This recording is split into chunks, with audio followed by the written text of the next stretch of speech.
Hello guys, வாங்க இன்னைக்கு மல்லி சீரியல் ப்ரோமோவை பற்றி பார்க்கலாம். இப்போ தான் ஃபர்ஸ்ட் டைம் என் சேனலை பார்க்குறதா இருந்தால் சப்ஸ்கிரைப் பண்ணிக்கோங்க. நிஷா மேடம் விஜய் சாரை பார்க்குறதுக்கு ஜெயிலுக்கு போயிருக்காங்க. அப்போ ஜெயிலில் விஜய் சாரை பார்க்க முடியாதுன்னு சொல்லி அனுப்ப சொல்லிடுறாங்க. அதுக்கு ஜெயிலர் சொல்கிறாரு, நிஷா மேடத்தோட ஒரு சின்ன பொண்ணை கூட்டிகிட்டு வந்திருக்காங்க. அந்த பொண்ணு பேர் கூட வெண்பாவா? ஆமாம், வெண்பா என் பொண்ணு தான் சார். அப்போ உடனே அழைச்சிட்டு வாங்க, நான் போய் பார்க்குறேன் அப்படின்னு சொல்லிட்டு விஜய் சார் வெண்பாவை பார்க்குறதுக்கு ஆர்வமாக ஒடியாடுறாங்க. ஒடியாந்து வந்து பார்த்தாக்கா நிஷா மேடம் மட்டும் நிற்கிறாங்க.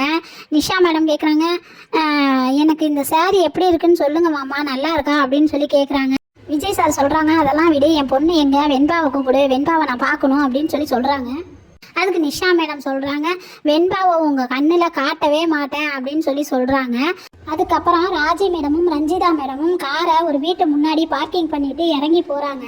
அப்போ அந்த ஹவுஸ் ஓனர் வெளியில் வந்து, எதுக்கு இப்படி வாசலில் நிப்பாட்டி வச்சுருக்கீங்க, உங்கள் காரை கொஞ்சம் எடுங்க அப்படின்னு சொல்கிறாங்க. அதுக்கு ராஜி மேடம், இல்லை நாங்கள் அவசரமாக ஒரு வேலையாக போகிறோம், நாங்கள் காரை இங்கே நிப்பாட்டிட்டு தான் போவோம், கொஞ்சம் லேட்டாக வந்து தான் எடுப்போம் அப்படின்னு சொல்கிறாங்க.